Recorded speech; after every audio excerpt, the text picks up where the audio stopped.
Hello everybody, what's happening to our pepper? What's going on? What's going on with our pepper? Just behind me are loads and loads of pepper that we bought for clients and for ourselves as well and stored. Unfortunately, right now in the market, pepper is going down. It's not going up. Some of those peppers were bought for 50, 55, 56,000. And the projection was to sell it at least 75, 80,000. But right now, pepper is selling as poor as 35, 45,000 naira. So right now, what's going on? Pepper is losing money and not making money. However, this is part of the challenges you have in this business. One of the biggest risks of this business is price fluctuation. So now that you bought over almost 1,000 bags of pepper that was bought here now, and now the prices are all falling, you are losing almost 20,000 naira per bag. So what are you going to do? That becomes a question. Because when people lose money like that, of course they may not want to continue this kind of business or this line of business. So what do we do? Anyway, that's what I wanted to share with you guys today, because as you know, on this channel I try to show you guys the profit of the business and also show you guys the challenges of the business and to show you guys the loss of the business if there is any. All right, so how do you fix price fluctuation when you find yourself in this situation like we have just found ourselves? Like behind me, this is just one shop that we use that we've stored lots and lots of pepper. So what then do you now do? How do you mitigate this? So there are two ways that you can actually mitigate this challenge, or we are trying to mitigate this challenge, because we are not the only one facing this. But let me try to share my own experience. The first is, because this is pepper and it's dried, then the chances of it, staying very, very long, is there, because I have a very long shelf life. Okay, certain goods cannot stay very long if we are certain goods, but if it's pepper, we can leave it for the next 1 year plus, 2 years, so it will still be there looking. But just that it may not be as bright, crispy as it should be, but it still be very good. So because of the long shelf life pepper have, one of those best strategy you can do is to wait. Yes, your money is tied down, but it's better for you to wait than for you to sell at loss. Again, this is just one of the strategies. But the second strategy that you can do is to try to see, can then we sell this pepper in a different location, which is part of what we are also trying to do. But don't forget that the fact that pepper has fallen is not just here, it has fallen all around the market. So even if you move those goods from here to Lagos, but then you put your transportation fee or the landing fee to get to that place and the taxes you pay, the prices are almost the same. Because if you move it to Lagos, for instance, you are selling it there for 70,000, you bought it here for 50, and now you pay about 20,000 and move it to Lagos, it's almost the same price. So it's as good as selling it here. Okay, so that's other things you have to consider. So yes, but that is definitely an option to look at. How do we now move it to a different location to sell? So that's one of the options that we've tried. But again, it's not been rosy, because we then move it to another location, we then find other challenges that in that location, which I will talk about in a different video entirely. And then, okay, so that also hinders us or stops our strategy of moving it to sell there.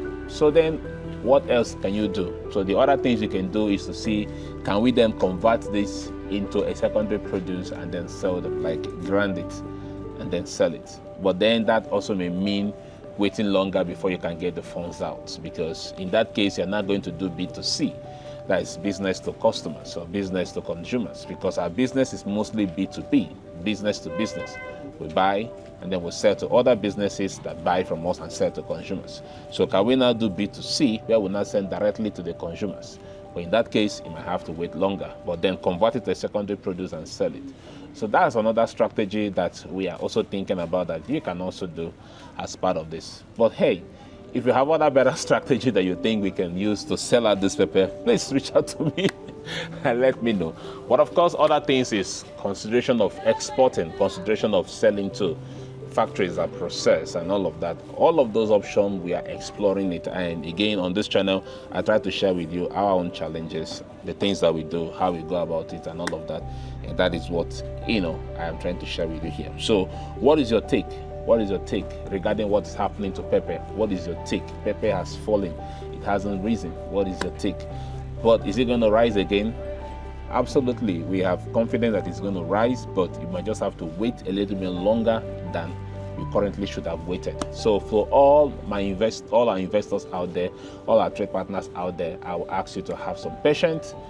Pepper is not something that gets spoiled, so have some patience. Let's see that, wait out the market, and then the price will rise. And then, of course, we're exploring other options to make sure that we sell it.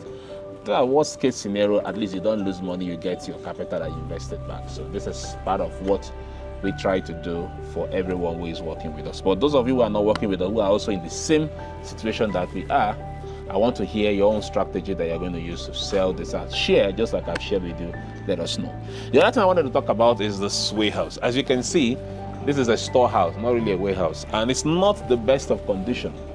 It's not the best of condition. You know, when you're a trade partner with us, this is the responsibility we have to bear. We have to bear the responsibility to make sure that your goods are properly stored and preserved.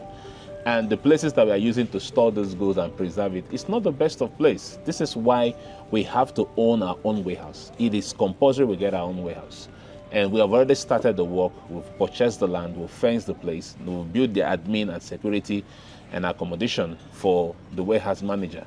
And we're concluding that this week. And this week also we are starting up the warehouse project already. We're laying out the foundations, all right? So if you're someone who is already our trade partner, you will also be helping us and be helping yourself if you participate in the warehouse project. And it's just 2.5 million. So you're helping us and you're helping yourself. And the good part is, at the end of the day, when you're no longer interested in this line of business, you can liquidate that 2.5 million, you can get it back. So despite all the benefits you get, you can still get back your money. And when the warehouse is up, you get to store your goods there for free. You don't have to pay anything, for free. So please, you want to partner with us, reach out to me. We need to get our own secured, insured, modern warehouse facility to store your goods and your produce so that they can be more safe. All right, because right now we have to find the best of stores, and it's not really easy, because you have to deal with mud, you have to deal with water, you have to deal with pests, you have to deal with all of those things. And if it gets spoiled, that is where we have to bear the loss, because that is the promise that we made to you. So that is why we have to own our own warehouse. And yes, we are working and doing our best towards that, but you can still be part of it. And if you don't follow or you don't know what we've been doing, and I mean, you can check the channel, you can see all the stories. And in case you're meeting me for the first time, my name is David. I help people to buy, store, and sell agro commodity through my company called Guesswork Global Limited.